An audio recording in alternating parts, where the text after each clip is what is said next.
ನಮಸ್ಕಾರ. ಎಲ್ಲರೂ ಹೇಗಿದ್ದೀರಾ? ಎಲ್ಲರೂ ಚೆನ್ನಾಗಿದ್ದೀರಾ ಅಂದ್ಕೊಂಡಿದ್ದೀನಿ. ನಾನು ಕೂಡ ಚೆನ್ನಾಗಿದ್ದೀನಿ. ನೋಡಿ, ಇವತ್ತು ಬೆಳಗ್ಗೆನೇ ಲಾಗನ್ನು ನಾನು ಸ್ಟಾರ್ಟ್ ಮಾಡಿದ್ದೀನಿ. ಇವತ್ತು ತುಂಬಾ ಕೆಲಸ ಇದೆ. ಮನೆ ತೊಳೆಯೋದಿದೆ, ಪಾತ್ರೆಗಳೆಲ್ಲ ಹೊರಗಡೆ ಹಾಕಿದ್ದೀನಿ. ಆಮೇಲೆ ಕೆಲವೊಂದು ಧೂಳಾಗಿರುತ್ತಲ್ಲ ಮೇಲ್ಗಡೆ ಇಟ್ಟು ಪಾತ್ರೆಗಳು, ಅದು ಕೂಡ ಎಲ್ಲ ಹಾಕಿದ್ದೀನಿ. ಎಲ್ಲ ಪಾತ್ರೆಗಳನ್ನು ಕೂಡ ಇವಾಗ ತೊಳ್ಕೊಳ್ಬೇಕು. ಫಸ್ಟು ಮನೆ ಒರೆಸ್ಕೊಳ್ಬೇಕು. ಮನೆ ಒರೆಸಲ್ಲ, ಇವತ್ತು ಮನೇನ ತೊಳಿತಾ ಇದ್ದೀನಿ. ಮತ್ತು ಅಡುಗೆ ಮನೆ ಕೂಡ ಎಲ್ಲ ತೊಳೆದು ಎಲ್ಲ ಕ್ಲೀನ್ ಮಾಡ್ಕೊಳ್ಬೇಕು. ಇವತ್ತು ಭಾನುವಾರ ಆಗಿರೋದ್ರಿಂದ ಕ್ಲೀನಿಂಗನ್ನು ಎಲ್ಲ ಕ್ಲೀನಿಂಗ್ ಮಾಡ್ಕೊಂಬಿಡೋಣ ಅಂತ ಹೇಳಿ ಸ್ಟಾರ್ಟ್ ಮಾಡ್ತಾಯಿದ್ದೀನಿ. ಬನ್ನಿ ಯಾವ ರೀತಿ ಇವತ್ತಿನ ದಿನ ಹೋಗುತ್ತೆ, ಇವತ್ತು ಏನೇನು ಮಾಡ್ತೀನಿ ಅಂತೇಳಿ ನಾನು ನಿಮಗೆ ತೋರಿಸ್ತೀನಿ. ತಿಂಡಿ ಮಾತ್ರ ಅವಲಕ್ಕಿನ ಮಾಡಿಬಿಡ್ತೀನಿ. ಅರ್ಜೆಂಟಿಗೆ ಅವಲಕ್ಕಿ ಮಾಡಿಕೊಟ್ಬಿಡ್ತೀನಿ. ಅವಲಕ್ಕಿ ಉಪ್ಪಿಟ್ಟು ಏನು ತೋರಿಸೋದಿಲ್ಲ ನಾನು. ಯಾರೆಲ್ಲ ನನ್ನ ಚಾನಲ್ ನೋಡ್ತಾ ಇದ್ದೀರಾ, ಸಬ್ಸ್ಕ್ರೈಬ್ ಮಾಡ್ಕೊಳ್ಳಿ ನನ್ನ ಚಾನಲ್ನ, ಹಾಗೂ ಲೈಕ್ ಮಾಡಿ ಮತ್ತು ಶೇರ್ ಮಾಡಿ ಮತ್ತು ಕಮೆಂಟ್ ಮಾಡಿ. ಬನ್ನಿ ಇವತ್ತಿನ ದಿನ ಯಾವ ರೀತಿ ಇರುತ್ತೆ ಅಂತ ಹೇಳಿ ನೋಡೋಣ. ಎಲ್ಲ ಎಷ್ಟು ಕ್ಲೀನ್ ಮಾಡೋದಿತ್ತು ಅಂದರೆ ತುಂಬಾ ಕ್ಲೀನಿಂಗ್ ಇತ್ತು. ಇವತ್ತು ಮನೆ ತೊಳೆಯೋದೆಲ್ಲ ಇತ್ತು. ನೋಡಿ, ನಮ್ಮ ಪುಸಿ ಕ್ಯಾಟು ರೂಬಿ ಅಂತ ಅವನದು ಊಟದ್ದು ಬಾಕ್ಸ್ ಅದು. ನೋಡಿ, ಮನೆ ಎಲ್ಲ ತೊಳೆದು ಆಗಿದೆ.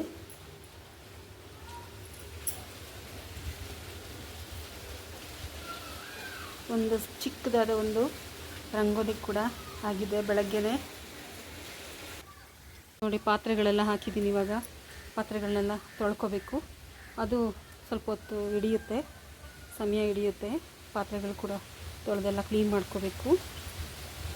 ಏನಿಲ್ಲ, ಕೆಲವೆಲ್ಲ ಬರೀ ಧೂಳಾಗಿತ್ತು ಅಷ್ಟೇ, ಎಲ್ಲನೂ ತೆಗೆದಾಕ್ಬಿಟ್ಟೆ. ಕ್ಲೀನ್ ಮಾಡುವಾಗ ಹಾಗೆ ಮಾಡ್ತೀನಿ ನಾನು. ಧೂಳಾಗಿರೋದನ್ನು ಕೂಡ ತೆಗೆದು ಒಂದೇ ಸಲ ತೊಳೆದು ಜೋಡಿಸಿಟ್ಕೊಂಡ್ಬಿಡ್ತೀನಿ. ಬಂದು ನಮ್ಮದು ಅಲೋವೆರಾ ಗಿಡ ಎಷ್ಟು ಚೆನ್ನಾಗಿ ನಗ್ತಾ ಇದೆ ನೋಡಿ, ಹಸಿರಾಗಿ. ನೋಡಿ, ಎಲ್ಲ ಕಡೆ ತುಂಬ ಹಸಿರು ತುಂಬ್ಕೊಂಬಿಟ್ಟಿದೆ. ಇವಾಗ ಮಳೆ ಬರ್ತಾನೇ ಇದೆ, ಸೋನೆ ಬರ್ತಾನೇ ಇದೆ. ನಾನಿವತ್ತು ಬಿಸಿಲು ಬರುತ್ತೆ ಅಂತ ಅಂದ್ಕೊಂಡೆ, ಆದರೆ ಬಿಸಿಲು ಬರಲಿಲ್ಲ. ಸೋನೆ ಮಳೆ ಬರ್ತಾನೇ ಇದೆ. ಇವಾಗ ಒಂದು ಸ್ವಲ್ಪ ಬಿಸಿಲು ಬರುತ್ತೆ, ಸ್ವಲ್ಪ ಮಳೆ ಬರುತ್ತೆ.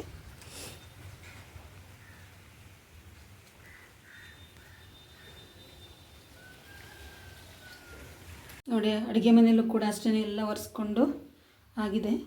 ಎಲ್ಲ ಕೆಲಸ ಮಾಡಿಬಿಟ್ಟಿದ್ದೀನಿ. ಅಡುಗೆ ಮನೆ ಕೂಡ ಎಲ್ಲ ಒಟ್ಟಿಗೆ ತೊಳೆದ್ಬಿಟ್ಟಿದ್ದೀನಿ. ಇದು ಬಾಕ್ಸ್ ಎಲ್ಲ ತೆಗೆದ್ಬಿಟ್ಟು ಒಂದು ಟಬ್ಗೆ ಹಾಕಿಟ್ಟಿದ್ದೀನಿ, ಇನ್ನೂ ಜೋಡಿಸ್ಕೊಂಡಿಲ್ಲ, ಹಾಗೆ ಇದೆ. ಮೇಲ್ಗಡೆ ಅಂತೂ ಇನ್ನೂ ತೆಗೆದಿಲ್ಲ, ಮೇಲ್ಗಡೆದೆಲ್ಲ ತೆಗಿಬೇಕು. ನೋಡಿ, ಪಾತ್ರೆಗಳೆಲ್ಲ ತೊಳೆದು ಆಯಿತು. ಎಷ್ಟೊತ್ತಾಯಿತು ಅಂತ. ತುಂಬಾ ಕೆಲಸ ಇವತ್ತು.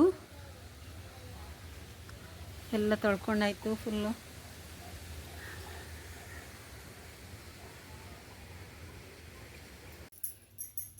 ನೋಡಿ, ಎಲ್ಲ ಕೆಲಸಗಳನ್ನ ಮುಗಿಸ್ಕೊಂಡು ಬಂದೆ.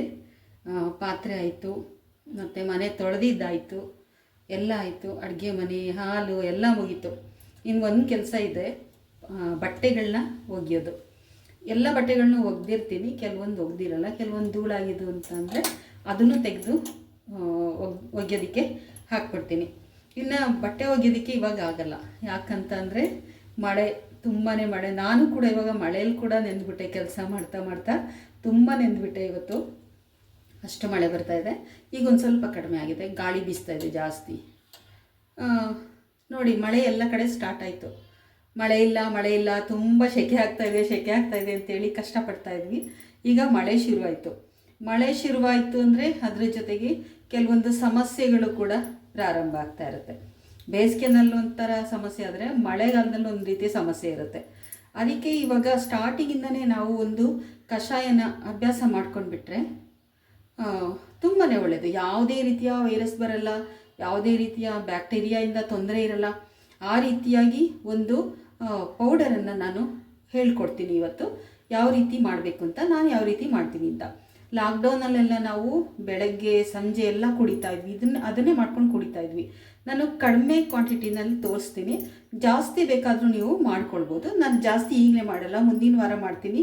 ಈಗ ಒಂದೊಂದು ಸ್ವಲ್ಪ ಮಾಡಿಬಿಡ್ತೀನಿ, ಒಂದು 4-5 ದಿನಕ್ಕೆ ಆಗೋಷ್ಟು ಮಾಡ್ಕೊಂಡ್ಬಿಡ್ತೀನಿ ಇವಾಗ. ಆಮೇಲಿಂದ ಏನು ಮಾಡ್ತೀನಿ ಅಂತಂದರೆ ಅರ್ಧ kg ಧನಿಯಾ ಇಷ್ಟು ಇಟ್ಕೊಂಡು ಮಾಡಿಕೊಂಡು ದೊಡ್ಡದೊಂದು ಬಾಕ್ಸಲ್ಲಿ ಇಟ್ಕೊಂಡ್ಬಿಟ್ರೆ ಈ ಮಳೆಗಾಲ ಕಳೆದು ಚಳಿಗಾಲ ಎಲ್ಲ ಮುಗಿಯೋವರೆಗೂ ಕೂಡ ಅದು ಪೌಡ್ರು ಎನಿ ಟೈಮು ಮನೇಲಿ ಇರಬೇಕು. ಆ ರೀತಿ ನಾನು ಮಾಡ್ಕೊಳ್ತೀನಿ. ಇವಾಗ ಬನ್ನಿ ಯಾವ ರೀತಿ ಮಾಡ್ಕೊಂಡು ಕುಡಿಯೋದು ಅಂತೇಳಿ ತೋರಿಸ್ತೀನಿ. ತುಂಬಾ ಒಳ್ಳೆಯದು. ಅದನ್ನು ಮಾಡ್ತಾ ಮಾಡ್ತಾ ಮಾತಾಡೋಣ. ನೋಡಿ, ಒಂದು ಬಾಣಲಿ ಇಟ್ಕೊಂಡಿದ್ದೀನಿ ಹುರಿಯೋದಕ್ಕೆ. ಇವಾಗ ಬಾಣಲಿ ಬಿಸಿ ಆಗಲಿ. ನೋಡಿ, ಧನಿಯಾ ತೊಗೊಂಡಿದ್ದೀನಿ. ಇಷ್ಟು ಧನಿಯಾ ಸ್ವಲ್ಪ ಜಾಸ್ತಿನೇ ತೊಗೊಳ್ಬೇಕು, ಒಳ್ಳೆಯದು. ಆಮೇಲೆ ಜೀರಿಗೆ ತೊಗೊಂಡಿದ್ದೀನಿ, ಸ್ವಲ್ಪ ಸೋಂಪು ತೊಗೊಂಡಿದ್ದೀನಿ. ಸೋಂಪು ತುಂಬ ವಿಶೇಷವಾದಂಥದ್ದು, ಹೇಳ್ತೀನಿ ಏನು ಅಂತ. ನೋಡಿ, ಚಕ್ಕೆ ತೊಗೊಂಡಿದ್ದೀನಿ, ಮತ್ತು ಲವಂಗ ಮತ್ತು ಯಾಲಕ್ಕಿನ ತೊಗೊಂಡಿದ್ದೀನಿ. ಇದಿಷ್ಟು ಹುರಿಯೋಕೆ ಇಟ್ಕೊಂಡಿದ್ದೀನಿ. ಒಣಶುಂಠಿ ಇದ್ದರೆ ಅದನ್ನು ಕೂಡ ಜೊತೆಗೆ ಹಾಕ್ಕೊಳ್ಬೋದು. ಒಣಶುಂಠಿ ಇಲ್ಲ ಅಂತಂದರೆ ಕಷಾಯ ಮಾಡಬೇಕಾದ್ರೆ ಸ್ವಲ್ಪ ಹಸಿ ಶುಂಠಿಯನ್ನು ಜಜ್ಜಿ ಹಾಕ್ಕೊಳ್ಳೋಣ. ಇವತ್ತು ನಾನು ಹಸಿ ಶುಂಠಿ ಹಾಕ್ಕೊಳ್ತಾ ಇದ್ದೀನಿ. ಬನ್ನಿ ಇವಾಗೆಲ್ಲ ಹುರ್ಕೊಳ್ಳೋಣ ಇದನ್ನು. ಇವಾಗ ನೋಡಿ, ಒಂದು ಬಾಣಲಿ ತೊಗೊಂಡಿದ್ದೀನಿ. ಬಾಣಲಿನ ಬಿಸಿಗೆ ಇಟ್ಕೊಂಡಿದ್ದೀನಿ, ಬಿಸಿಯಾಗಿದೆ. ಇವಾಗ ಧನಿಯಾ ಹಾಕ್ಕೊಳ್ಳೋಣ.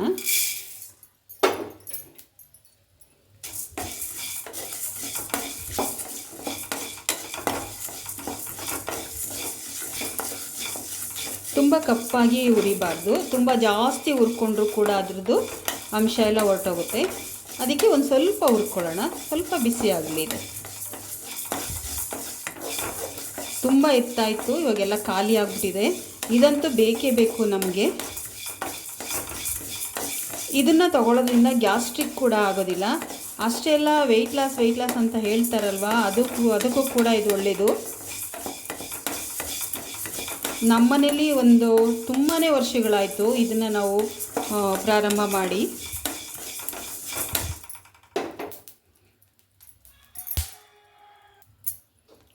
ಇವಾಗ ಇದಕ್ಕೆ ನೋಡಿ, ನಾನು ಚಕ್ಕೆ ಕೂಡ ಹಾಕ್ಕೊಳ್ತೀನಿ. ಆಮೇಲೆ ಧನಿಯಾ ಇವಾಗ ಹಾಕ್ಕೊಳ್ಳೋಣ. ಜೀರಿಗೆ, ಧನಿಯಾ ಸ್ವಲ್ಪ ಹುರಿದ್ಬಿಟ್ಟು ಆಮೇಲಿಂದ ಜೀರಿಗೆನ ಹಾಕ್ಕೊಳ್ಳೋಣ.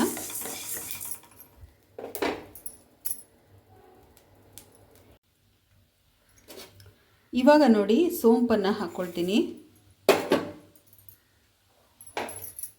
ಅದು ಕೂಡ ಬಿಸಿ ಮಾಡ್ಕೊಳ್ಳೋಣ ಚೆನ್ನಾಗಿ. ಸೋಂಪು ತುಂಬಾ ಒಳ್ಳೆಯದು. ಅದರಿಂದ ಯಾವುದೇ ವೈರಲ್ ಫೀವರ್ ಆಗಲಿ ಏನೂ ಬರಲ್ಲ ಸೋಂಪಿಂದ. ಈ ಮಲೇರಿಯಾ ಕಾಯಿಲೆಗೆ ಸೋಂಪಲ್ಲಿ ಔಷಧಿಯನ್ನು ತೆಗಿತಾರೆ, ಟ್ಯಾಬ್ಲೆಟ್ಗೆ ಅದನ್ನು ಬಳಸ್ತಾರೆ ಸೋಂಪು. ಅದರಿಂದ ಪ್ರತಿದಿನ ಸೋಂಪು ತಿನ್ನೋದು ತುಂಬ ಒಳ್ಳೆಯದು. ಆಮೇಲೆ ನೋಡಿ, ಸ್ವಲ್ಪ ಲವಂಗ ಮತ್ತು ಯಾಲಕ್ಕಿನ ಹಾಕ್ಕೊಳ್ತಾ ಇದ್ದೀನಿ. ಇದು ಕೂಡ ಬಿಸಿ ಮಾಡ್ಕೊಳ್ಳೋಣ.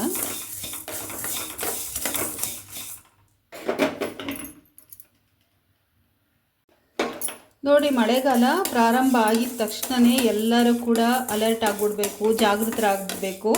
ಈ ಥರ ಎಲ್ಲ ಮಾಡ್ಕೊಂಡು ಕುಡಿಯೋದ್ರಿಂದ ನಾವು ತುಂಬಾ ಧೈರ್ಯವಾಗಿರ್ಬೋದು. ಯಾವುದೇ ರೀತಿ ಭಯ ಬೇಡ, ಯಾವುದೇ ಥರದ ಜ್ವರ ಬರುತ್ತೆ ನಮಗೆ ಅನ್ನೋದು ಭಯನೇ ಬೇಡ. ಇದನ್ನು ಕುಡಿತಾ ಬಂದರೆ ಮಾತ್ರ. ಇದನ್ನು ಕುಡಿದ ಮೇಲೆ ಊಟನ ಬೇಗ ಮಾಡಬೇಕು. ನೋಡಿ, ಸ್ವಲ್ಪ ಮೆಣಸು ಹಾಕ್ಕೊಳ್ತಾ ಇದ್ದೀನಿ. ಮೆಣಸನ್ನ ಮಾತ್ರ ಜಾಸ್ತಿ ಹಾಕಬೇಡಿ. ಮೆಣಸನ್ನ ಜಾಸ್ತಿ ಹಾಕ್ಕೊಂಡ್ರೆ ಏನಾಗುತ್ತೆ ಅಂದರೆ ತುಂಬ ಹೀಟ್ ಆಗಿಬಿಡುತ್ತೆ. ಆಮೇಲೆ ಅದರಿಂದ ಇನ್ನೊಂದು ರೀತಿ ಸಮಸ್ಯೆ ಆಗುತ್ತೆ. ಅದರಿಂದ ಮೆಣಸನ್ನ ಆದಷ್ಟು ಕಡಿಮೆ ಹಾಕ್ಕೊಳ್ಳಿ. ಇವಾಗ ನಾನು ಸ್ಟವನ್ನು ಆಫ್ ಮಾಡ್ಕೊಂಡ್ಬಿಡ್ತೀನಿ. ಇದೇ ಬಿಸಿನಲ್ಲಿ ಒಂದು ಸ್ವಲ್ಪ ಹೊತ್ತಿರಲಿ, ಆಮೇಲಿಂದ ಇದನ್ನು ಮಿಕ್ಸಿ ಮಾಡ್ಕೊಳ್ಳೋಣ. ನಾನು ಸ್ವಲ್ಪ ತೋರಿಸ್ತಾ ಇದ್ದೀನಿ, ನೀವು ಎಷ್ಟು ಬೇಕಾದರೂ ಮಾಡಿಟ್ಕೊಳ್ಬೋದು. ನಾನು ಮಾಡ್ತೀನಿ ಇವಾಗ. ಎಲ್ಲ ಒಂದು ಸ್ವಲ್ಪ ಇತ್ತಲ್ಲ ಅಂಥೇಳಿ ಹಾಕ್ಕೊಂಡು ಮಾಡ್ತಾಯಿದ್ದೀನಿ. ಇವಾಗ ಇದು ಸ್ವಲ್ಪ ತಣ್ಣಗಾಗಬೇಕು. ನೋಡಿ, ಜಾಸ್ತಿ ಹುರಿದಿಲ್ಲ ನಾನು, ಇಷ್ಟು ಬಿಸಿ ಆದರೆ ಸಾಕು. ನೋಡಿ, ತುಂಬ ಸುಡ್ತಾ ಇದೆ.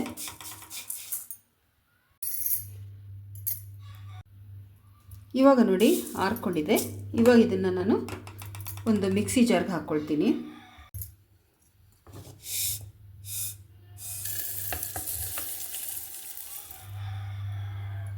ಇವಾಗ ಇದನ್ನು ಮಿಕ್ಸಿ ಮಾಡ್ಕೊಳ್ಳೋಣ. ನೋಡಿ ಯಾವ ಥರ ಪುಡಿಯಾಗಿದೆ ಅಂತ. ತುಂಬ ನುಣ್ಣಗಾಗಬೇಕು ಅಂತ ಏನಿಲ್ಲ. ಇದನ್ನು ಸೋಸ್ಕೊಂಡ್ಬಿಡ್ತೀನಿ. ಹಾಗೆ ಕುಡಿಯೋದಕ್ಕೂ ಕೂಡ ತುಂಬ ಕಷ್ಟ ಆಗುತ್ತೆ ಇದು ಇದ್ದಂಗೆ. ಅದಕ್ಕೆ ನಾನೇನು ಮಾಡ್ತೀನಿ, ಸೋಸ್ಕೊಂಡ್ಬಿಡ್ತೀನಿ ಇದನ್ನು. ಬನ್ನಿ ಯಾವ ಥರ ಮಾಡೋದು ಇವಾಗ ಅಂತ ತೋರಿಸ್ತೀನಿ.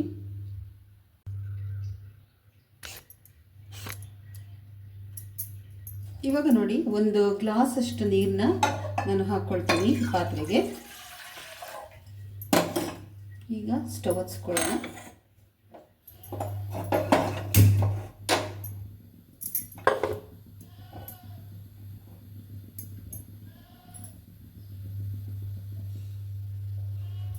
ಬೆಲ್ಲ ಕೂಡ ತಗೊಂಡಿದ್ದೀನಿ ನಾನು.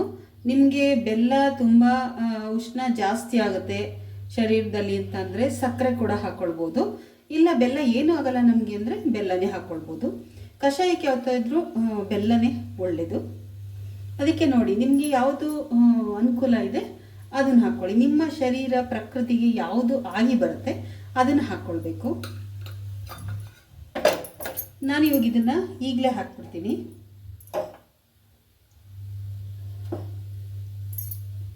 ನೋಡಿ ಶುಂಠಿ ಕೂಡ ತೆಗೆದಿಟ್ಕೊಂಡಿದ್ದೀನಿ, ಸ್ವಲ್ಪ ಜಜ್ಜಿಟ್ಕೊಂಡಿದ್ದೀನಿ ಶುಂಠಿನ. ಇವಾಗ ಇದನ್ನು ಒಂದು ಸ್ಪೂನಷ್ಟು ಹಾಕ್ಕೊಳ್ಳೋಣ. ನೋಡಿ ಒಂದು ಸ್ಪೂನಷ್ಟು ಹಾಕ್ಕೊಳ್ತೀನಿ.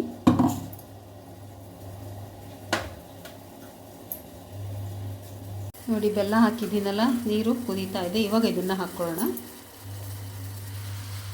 ಸಾಕು, ಒಂದು ಸ್ಪೂನ್ ಹಾಕಿದ್ರೆ ಬೇಕಾದಷ್ಟು. ಇವಾಗ ಇದು ಚೆನ್ನಾಗಿ ಬೇಯಲಿ. ಇವಾಗ ನೋಡಿ ಶುಂಠಿನ ಹಾಕ್ಕೊಳ್ಳೋಣ.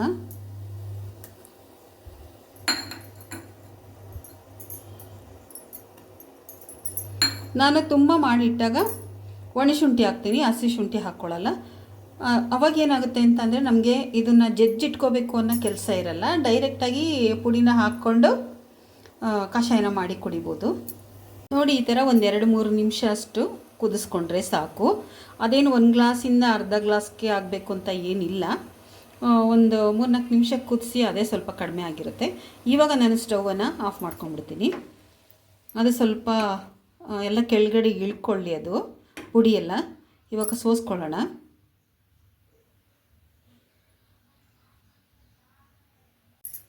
ಇವಾಗ ನಾನು ಇದನ್ನು ಒಂದು ಗ್ಲಾಸಿಗೆ ಹಾಕ್ಕೊಳ್ತೀನಿ.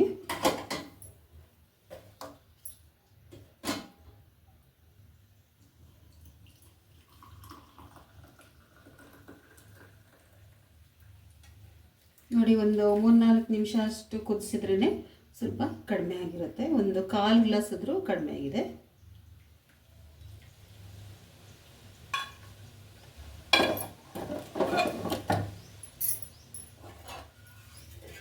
ನೋಡಿ ಕಷಾಯ ರೆಡಿಯಾಗಿದೆ.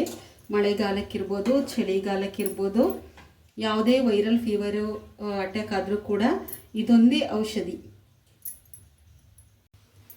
ನೋಡಿ ಕಷಾಯ ರೆಡಿಯಾಗಿದೆ. ಇವಾಗ ಇದನ್ನು ಕುಡಿಬೋದು. ಕಷಾಯನ ನೋಡಿ ಯಾವತ್ತೂ ಫುಲ್ಲು ತಣ್ಣಗೆ ಮಾಡಿ ಕುಡಿಬಾರ್ದು, ಸ್ವಲ್ಪ ಬೆಚ್ಚಗಿರಬೇಕು. ತುಂಬ ಸುಡೋದನ್ನು ಕುಡಿಯೋಕ್ಕಾಗಲ್ಲ. ಸ್ವಲ್ಪ ಬೆಚ್ಚಗೆ ಕುಡಿದ್ರೇ ಒಳ್ಳೆಯದು. ಇದು ಈ ರೀತಿ ಕಷಾಯನ ಮಾಡಿಟ್ಕೊಂಬಿಟ್ರೆ ನೀವು ಎಲ್ಲದಕ್ಕೂ ಅನುಕೂಲ. ಯಾವುದೇ ಫೀವರ್ ಇರ್ಬೋದು ಬರಲ್ಲ. ಅಷ್ಟೇ ಅಲ್ಲ, ಡೈಜೆಸ್ಟಿವ್ ಸಿಸ್ಟಮು ತುಂಬ ಚೆನ್ನಾಗಿರುತ್ತೆ, ತುಂಬ ಆರೋಗ್ಯ ಆಗುತ್ತೆ ಮಾಡಿದ ಊಟ ಎಲ್ಲ. ಅದರಿಂದ ಇದನ್ನು ಬಳಸಿ, ಎಲ್ಲರೂ ಬಳಸಿ, ಏನಾಗಲ್ಲ. ಅವರು ಬಳಸಬೇಕು, ಇವ್ರು ಕುಡಿಬೇಕು ಅನ್ನೋದು ಏನಿಲ್ಲ, ಪ್ರತಿಯೊಬ್ಬರು ಕುಡಿಬೋದು. ಆದರೆ ಕುಡಿದ ಮೇಲೆ ತುಂಬ ಹೊತ್ತು ಬಿಡಬಾರ್ದು. ಬೆಳಗ್ಗೆ ಕುಡಿತೀರಾ, 10 ಗಂಟೆವರೆಗೂ ತಿಂಡಿ ತಿನ್ನಲ್ಲ ಅಂದರೆ ಆಗಲ್ಲ. ಅದರಿಂದ ನಿಮಗೆ ಸೈಡ್ ಎಫೆಕ್ಟ್ ಆಗುತ್ತೆ, ಅಂದರೆ ಗ್ಯಾಸ್ಟ್ರಿಕ್ಕು ಜಾಸ್ತಿ ಆಗುತ್ತೆ. ಅದರಿಂದ ಏನು ಮಾಡಬೇಕು, ನೀವು ಇನ್ನೊಂದು ಸ್ವಲ್ಪ ಹೊತ್ತು ನೀವು ತಿಂಡಿ ತಿಂತೀರಾ ಅಂದಾಗ ಇದನ್ನು ಮಾಡಿ ಕುಡೀರಿ. ಆಮೇಲಿಂದ ತಿಂಡಿ ತಿನ್ನಿ. ರಾತ್ರಿ ಹೊತ್ತು ಅಷ್ಟೇ ನಿಮ್ಗೆ ಬೇಕು ಅನಿಸಿದ್ರೆ ನೀವು ತಿಂದ ಮೇಲೆ ಇದನ್ನು ಒಂದು ಸ್ವಲ್ಪ ಕುಡೀರಿ. ಇಲ್ಲಾಂದರೆ ಬೆಳಗ್ಗೆ ಹೊತ್ತು ಏನು ಮಾಡಿ, ಖಾಲಿ ಹೊಟ್ಟೆಲಿ ಕುಡಿಲೇಬೇಡಿ. ಇದನ್ನು ನಾವೇನು ಮಾಡ್ತೀವಿ ಅಂದರೆ ತಿಂಡಿ ಆದಮೇಲೆ ನಾವು ಇದನ್ನು ಕುಡಿಯೋದಕ್ಕೆ ತಗೊಳ್ತೀವಿ. ಆ ಥರ ಮಾಡಿ. ಇಲ್ಲ ಅಂತಂದರೆ ಇದರಿಂದ ಮತ್ತೆ ಏನಾಗುತ್ತೆ ಅಂದರೆ ಹೊಟ್ಟೆ ಹಸಿವು ಜಾಸ್ತಿ ಆಗುತ್ತೆ. ನೀವು ತಿಂದಿರಲ್ಲ, ಖಾಲಿ ಹೊಟ್ಟೆಲಿರುತ್ತೆ. ಖಾಲಿ ಹೊಟ್ಟೆಲಿ ಕುಡಿದ್ಬಿಟ್ಟು ತುಂಬ ಹೊತ್ತು ಬಿಡಬಾರ್ದು. ಇದನ್ನು ತುಂಬಾ ಗ್ಯಾಸ್ಟ್ರಿಕ್ ಬರುತ್ತೆ. ಗ್ಯಾಸ್ಟ್ರಿಕ್ ಹೋಗಬೇಕು ಅಂದರೆ ಇದನ್ನು ಕುಡಿದು ಒಂದು 5 ನಿಮಿಷ ಬಿಟ್ಟು ಊಟ ಮಾಡಿ, ತಿಂಡಿ ತಿನ್ನಿ. ಇಲ್ಲ ಅಂದರೆ ಏನು ಮಾಡಬೇಕಂದ್ರೆ ತಿಂಡಿ ತಿಂದಮೇಲೆ ಇದನ್ನು ಕುಡೀರಿ. ಕಾಫಿ ಕುಡಿತೀರಲ್ಲ, ಅದ್ರ ಬದಲಿಗೆ ಇದನ್ನು ಕುಡೀರಿ. ನಾವು ಕಾಫಿ ಟೀ ನಾನು ಯಾಕೆ ಕುಡಿಯಲ್ಲ ಅಂತಂದರೆ ಇದನ್ನೇ ಮಾಡ್ಕೊಳ್ಳೋದು. ಇದನ್ನು ಮಾಡ್ಕೊಳ್ತೀನಿ, ಬಾರ್ಲಿ ಮಾಡ್ಕೊಳ್ತೀನಿ, ಹೀಗೆ ಯಾವಾಗಲಾರು ಬೇಜಾರಾದಾಗ ಬಾರ್ಲಿ ಇದೆಲ್ಲ ಕುಡಿತಾ ಇರ್ತೀನಿ. ಇದನ್ನು ಮಾತ್ರ ಕುಡಿಬೇಕು, ಒಳ್ಳೆಯದು. ಇವಾಗಂತೂ ಬೇಸಿಗೆನಲ್ಲಿ ತುಂಬ ಕಡಿಮೆ ಮಾಡಿದ್ದೆ. ಆವಾಗ ಬೇಸಿಗೆನಲ್ಲಿ ಏನಾಗಿತ್ತು, ಬಾರ್ಲಿ ಜಾಸ್ತಿ ಇತ್ತು. ಇವಾಗ ಏನಾಗುತ್ತೆ ಅಂದರೆ ಇದು ಜಾಸ್ತಿ ಇರುತ್ತೆ. ಮಳೆಗಾಲ ಬರ್ತಾ ಇದೆ, ಅದ್ರ ಜೊತೆಗೆ ಚಳಿಗಾಲನೂ ಸ್ಟಾರ್ಟ್ ಆಗುತ್ತೆ. ಇನ್ನು 4-5 ತಿಂಗಳು ಫುಲ್ಲು ಈ ಕಷಾಯವನ್ನು ಬಳಸಿ, ತುಂಬಾ ಒಳ್ಳೆಯದು. ಎಲ್ಲರೂ ಬಳಸಿ. ಪ್ರತಿಯೊಬ್ಬರೂ ಮಕ್ಕಳಿಗೆಲ್ಲ ಕೊಡುವಾಗ ಸ್ವಲ್ಪ ಕೊಡಿ, ಅವ್ರಿಗೆ ಊಟ ಮಾಡಿಸ್ಬಿಟ್ಟು ಒಂದು ಸ್ವಲ್ಪ ಕೊಡಿ, ಒಂದು 1/4 ಗ್ಲಾಸ್, ಇಷ್ಟು ಕೊಡಿ ಸಾಕು ಮಕ್ಕಳಿಗೆ. ದೊಡ್ಡವರಾದರೆ ಇದರಲ್ಲಿ 1 ಕುಡೀರಿ ಸಾಕು. ಇವತ್ತಿನ ವಿಡಿಯೋ ನಿಮಗೆಲ್ಲ ಇಷ್ಟ ಆಗಿದೆ ಅಂತ ತಿಳ್ಕೊಂಡಿದ್ದೀನಿ.